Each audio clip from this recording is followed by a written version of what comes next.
નમસ્કાર વિદ્યાર્થી મિત્રો, તો એક્સપર્ટ એકેડમીની યુટ્યુબ ચેનલ પર દરેક વિદ્યાર્થીનું ખૂબ ખૂબ હાર્દિક સ્વાગત છે. આપણે આ લેક્ચરની અંદર પ્રશ્નપત્ર 2 કલા એસાઇનમેન્ટ વિષય નામાના મૂળ તત્વોનું સંપૂર્ણ સોલ્યુશન જોવા મળશે. એની અંદર સૌથી પહેલા વિભાગ એ ની અંદર વાત કરીએ તો વિભાગ એ ની અંદર 20 એમસીક્યુ હોય છે, જે તમે જોઈ શકો છો. એના જવાબ પહેલીની અંદર વહેંચણી પાત્ર ખોટ, આવક, ભારે સરેરાશ નફો, ઓછો, એવી રીતે તમને જવાબ આપેલા છે. એ જવાબ તમે જોઈ શકો છો, હે ને. પછી 20 એમસીક્યુ ના જવાબ તમને મળી જશે. એના પછી 20 એમસીક્યુ પછી આપણો વિભાગ બી આવે છે. વિભાગ બી ની અંદર 10 પ્રશ્ન પૂછાતા હોય છે, એક ગુણના. તેની અંદર થિયરી હોય છે, તો એના જવાબ બી તમને સ્ક્રીન પર દેખાય છે. 21મો, 22મો, 23મો, 24મો, 25મા નો જવાબ, 26, 27, 28, 29 અને 30 નો જોઈ શકો છો તમે સ્ક્રીન પર. એના પછી આપણો આવે છે વિભાગ સી. વિભાગ સી ની અંદર કુલ 4 દાખલા ગણવાના હોય છે. વિભાગ સી ની અંદર દરેક દાખલો 3 ગુણનો હોય છે. એની અંદરથી પહેલા દાખલાની વાત કરું તો પહેલો દાખલો ભાગ 1 ના પહેલા ચેપ્ટરમાંથી પૂછાય છે, 31મા નંબરનો દાખલો. એના પછી 32મા નંબરનો દાખલો જે હોય ભાગ 1 ના ચોથા ચેપ્ટરમાંથી પૂછાય છે. ત્યાગનું પ્રમાણ અને લાભનું પ્રમાણ એકદમ ઈઝી છે. એના પણ તમને 3 ગુણ મળી શકે છે, એકદમ ઈઝી છે, જોઈ શકો છો તમને. એના પછી 33મા નંબરનો દાખલો છે ભાગીદારી પેઢીનું વિસર્જનની આમનોંધ પૂછાતી હોય છે. એ પણ એકદમ ઈઝી છે. જે પણ વિદ્યાર્થીઓ શીખવા માંગતા હોય, ન આવડતી હોય, તો નીચે ડિસ્ક્રિપ્શનની અંદર ધ એક્સપર્ટ એકેડમીની એપ્લિકેશનની લિંક આપેલી છે, સાથે સાથે વોટ્સઅપ ગ્રુપની લિંક પણ આપેલી છે. એ લિંકનો ઉપયોગ કરીને તમે ધ એક્સપર્ટ એકેડમી સાથે જોડાઈ શકો છો અને ઓનલાઈન ટ્યુશનની અંદર તમે ભણી શકો છો. એના પછી 34મા નંબરનો દાખલો પ્રશ્ન જે હોય છે એ વિસર્જનની થિયરી પૂછાતી હોય છે. 35મા નંબરની અંદર ડિબેન્ચરની આમનોંધ પૂછાતી હોય છે. એને તમે અથવામાં નીકાળવી તો નીકાળી શકો છો. અને એના પછી 36મા નંબરનો પ્રશ્ન બી ડિબેન્ચરની થિયરી પૂછાતી હોય છે, હે ને. રૂપાંતરની શરત પ્રમાણે ડિબેન્ચરના પ્રકારોમાં કન્વર્ટેબલ ડિબેન્ચર અને નોન કન્વર્ટેબલ ડિબેન્ચર. પછી આપણે વિભાગ ડી ની વાત કરીએ તો વિભાગ ડી ની અંદર 3 દાખલાઓ ગણવાના હોય છે, હે ને. દરેક દાખલો 4 ગુણનો હોય છે. એની અંદરથી શરૂઆતના 2 દાખલા એટલે 37મા નંબરનો દાખલો અને 38મા નંબરનો દાખલો પાઘડી ચેપ્ટરનો હોય છે. એકદમ ઈઝી ચેપ્ટર છે અને રોકડા તમે 8 ગુણ આની અંદર મેળવી શકો છો, હે ને. બીજા નંબરનો દાખલો 38 પણ એ પણ પાઘડી ચેપ્ટરનો હોય છે. સરેરાશ નફાની રીતે પાઘડીની કિંમત ગણવાની કહેલી છે, જે તમને સ્ક્રીન પર દેખાઈ રહી છે. આટલું ગણો એટલે તમને રોકડા 4 ગુણ મળી જશે. એના પછી જે દાખલો હોય છે 39 નંબરનો, એ ભાગ 2 નો ચોથા નંબરનો ચેપ્ટર હોય છે. એ તો પણ એકદમ ઈઝી છે. વધારો ઘટાડો કરવાનો છે, બીજું કંઈ કરવાનું નથી. નફા નુકસાન પત્રકની અંદર તુલનાત્મકમાં વધારો ઘટાડો અને વધારો ઘટાડો ટકાવારીમાં. જે પણ વિદ્યાર્થી શીખવા માંગતા હોય તો ઓનલાઈન ટ્યુશન આપણા ચાલુ જ છે, હે ને. તો નીચે ડિસ્ક્રિપ્શનની અંદર વોટ્સઅપ ગ્રુપની લિંક, સાથે સાથે ધ એક્સપર્ટ એકેડમીની એપ્લિકેશનની લિંક પણ આપેલી છે.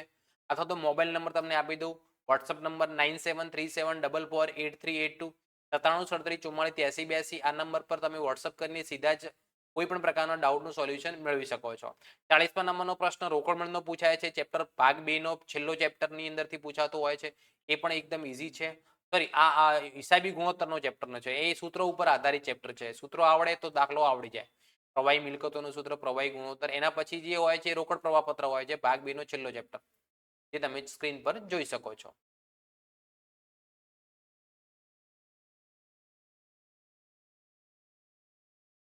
એના પછી વિભાગ ઈ ની અંદર કુલ વિભાગ ઈ ની વાત કરું તો વિભાગ ઈ ની અંદર કુલ 5 દાખલાઓ પૂછાતા હોય છે. 5 દાખલાઓમાંથી આપણે કોઈ પણ તમને જે પણ આવડે એ 3 દાખલાઓ એટેન્ડ કરવાના હોય છે. એની અંદરથી 42મા નંબરનો જે પહેલો દાખલો હોય છે પ્રવેશ ચેપ્ટરનો હોય છે, ભાગ 1 નો ચેપ્ટર નંબર 5 ભાગીદારીનો પ્રવેશ.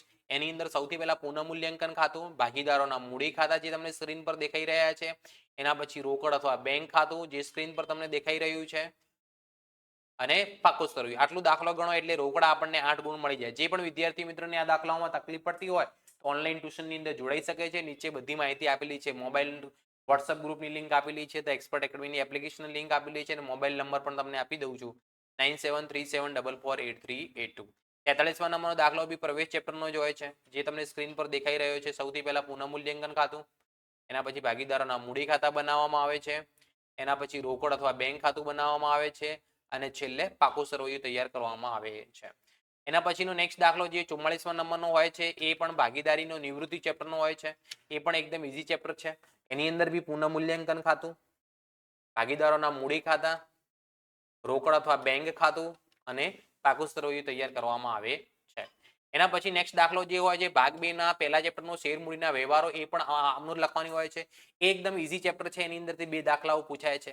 એના તમને આવડે તો આ ચેપ્ટરની અંદરથી દાખલાઓ બી કરી શકો છો, જેની એમનું તમે જોઈ શકો છો. પ્રશ્નપત્ર 2 ની દાખલાઓનું સોલ્યુશન તમને આપેલું છે.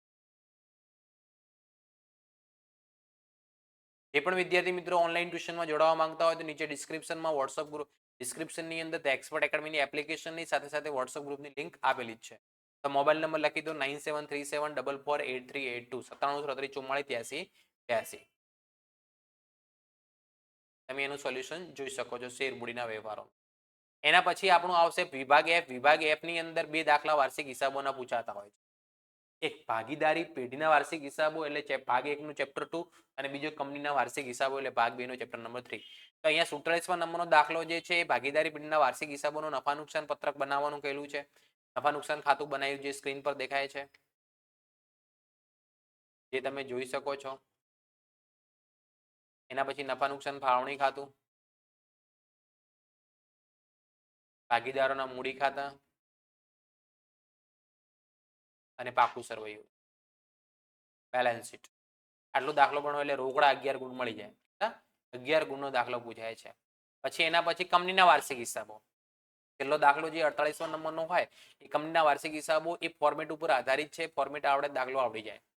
હે ને એ પણ 11 ગુણનો પૂછાતો હોય છે. કેટલા ગુણનો પૂછાતો હોય છે? 11 ગુણનો.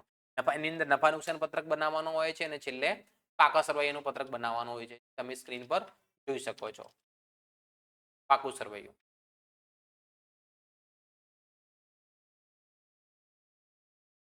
ઓકે, તો આટલા દાખલા ગણો એટલે પૂરેપૂરા 100 ગુણનું પેપર તમારું એટેન્ડ થઈ જાય છે. તો હવે મળીશું આપણે નેક્સ્ટ લેક્ચરની અંદર પ્રશ્નપત્ર 3 સાથે. Thank you so much. Tata bye bye, C you.